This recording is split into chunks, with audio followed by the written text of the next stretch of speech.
Hello friends, Revolver 44 here again today. I'd like to thank you for watching. Before we even get started, I have a revolver today that I haven't shown any of before. It's a Ruger.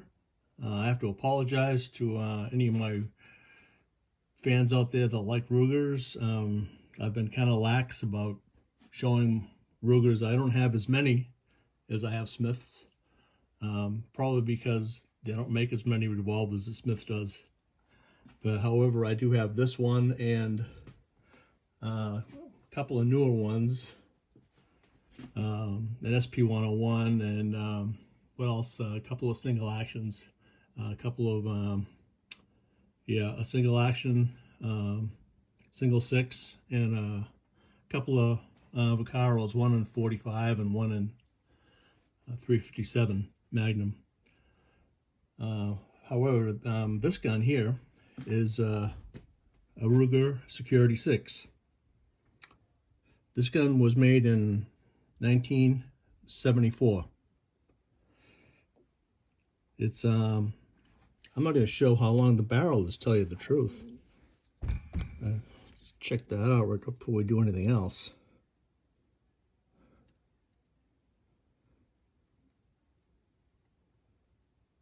I think it's,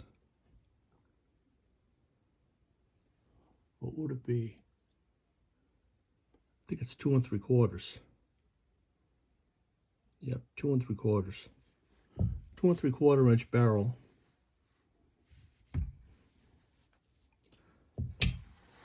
Yeah, this gun was made from 1972 till 1985. They started making the same gun in stainless steel in 1975. And in 1987, they came out with the Speed 6 and the Service 6, which were basically the same as this. The Service 6 being very similar, except it didn't have adjustable sight, rear sight. And the Speed 6 was without the adjustable rear sight, and it had a round butt. This gun here has a square butt. It's chambered in 357 Magnum. See, it's a square butt. Yes, like I said, it's chambered in 357 Magnum, and it will also shoot 38 Special. The barrel, like I said, is 2 3/4 long. It has a ramp front sight that's pinned. It's a fairly heavy barrel. It's squared off the front. It's even squared off level to the front sight, almost. The top of the barrel is serrated. This section of the frame here is very flat, which is typical for a lot of your Ruger revolvers. The rear sight is adjustable for windage here and elevation here at the top.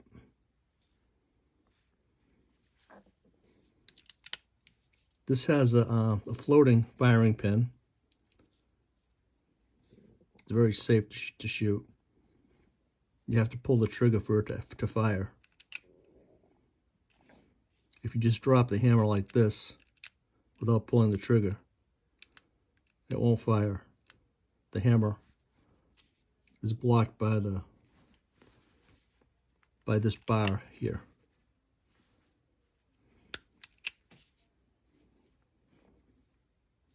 This is show you that it's unloaded. The 6-round cylinder, the full-length ejector rod. The Rugers too have a different kind of cylinder opening. You push it instead of pulling it or pushing it forward. It's totally different from Smith & Wesson and Colt. It has a square butt, like I said. The grips, these are checkered walnut, and they have the Sturm Ruger medallions on them.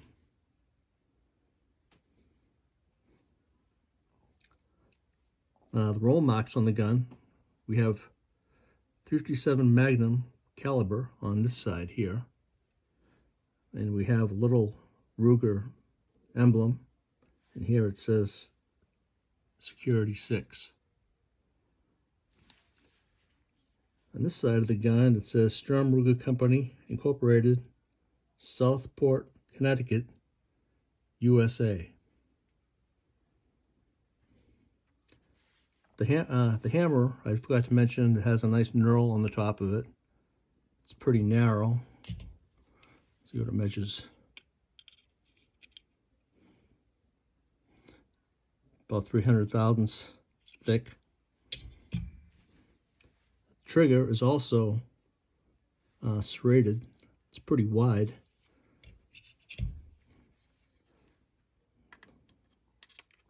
How wide is that? Can I get that in there?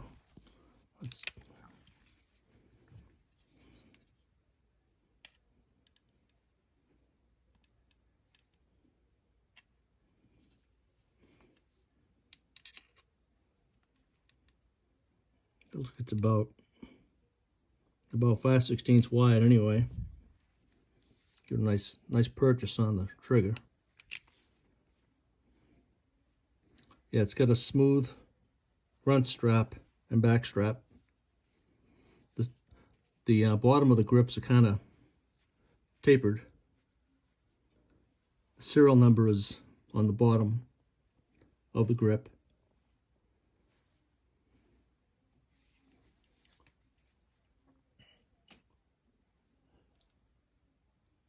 The barrel has a nice crown on the front of it to protect the bore, protect the rifling.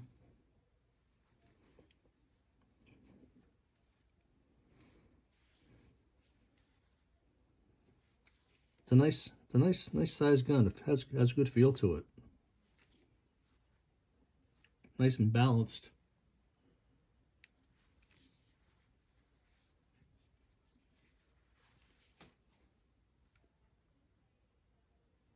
Yeah, so this is the blue finish. They started making this in 1972, and then in 1975 they started making it in stainless steel. The barrel lengths included this one here, which is 2 3/4, a 3-inch, 4-inch, and 6-inch. They also made a 4-inch with a heavy barrel. So I guess this isn't a heavy barrel.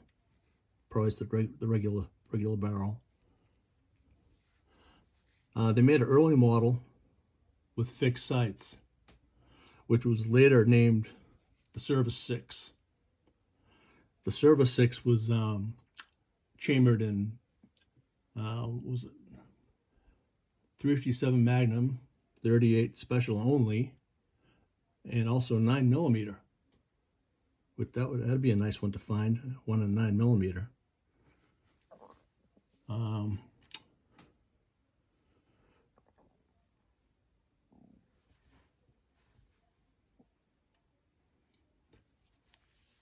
Yeah, it's like I said, 1973 they added the Speed 6.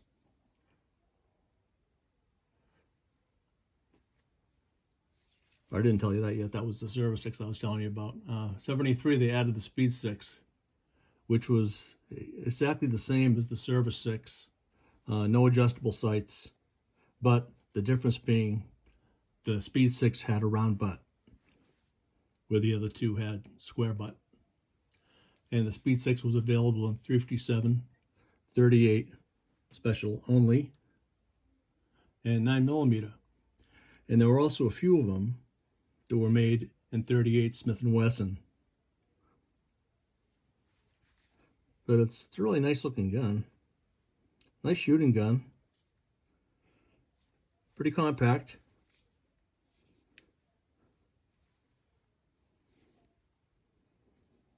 It's in pretty decent shape. This one here, like I said, was made in 1974. Ruger Company, they started out making semi-automatic pistols. Actually, their first pistol was made in came to market in 1949. It's a 22 semi-automatic. From there, they in the early 50s, I think it was 1953, they got into single action revolvers. That's right around the time that westerns were getting very popular in Western TV shows and Western movies. And because of the fact that Colt had stopped making single actions for the war, in World War II, and they didn't start making them again until 1956. That left the door open for Ruger to start making single actions. They started making them in 1953, and they were a big hit. So, needless to say, once Colt saw that happen, they started making single actions again. And in 1956, they started making single actions again after seeing what the sales that Colt had. So, that's a little bit of history about Ruger.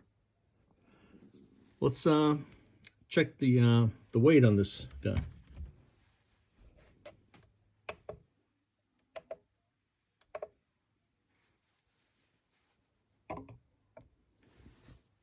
.66 ounces. That weighs about the same as a 3-inch K-frame that I just reviewed not long ago, Model 65. It's pretty close to that same weight. Same size pretty much too, except the barrel on the Smith is 3 inches. Let's check the trigger pull weight.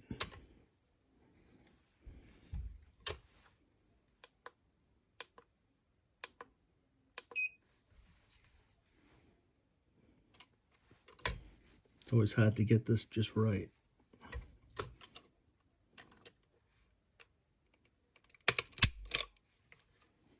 £8, 0.8 ounces in double action.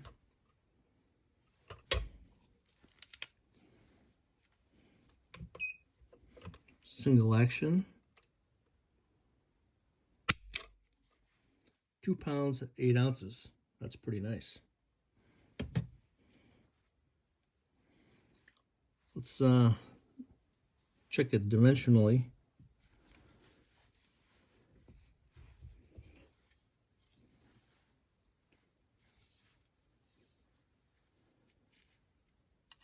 Okay, just about 8 1/4 inches long.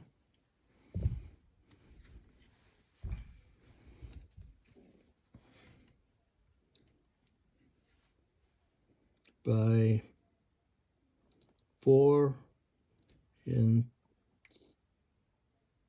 about 7/8 tall.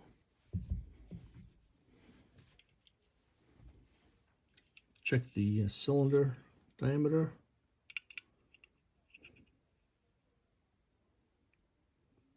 .465 thousandths diameter.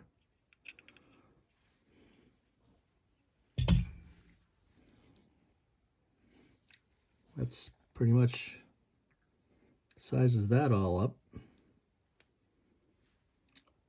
Yeah, these Rugers, they're pretty common. I've seen my FFL with a few of them. Still, they're very heavy duty. You can see the thickness here on the frame. So you could probably shoot 357 out of this forever and not have any problem with it.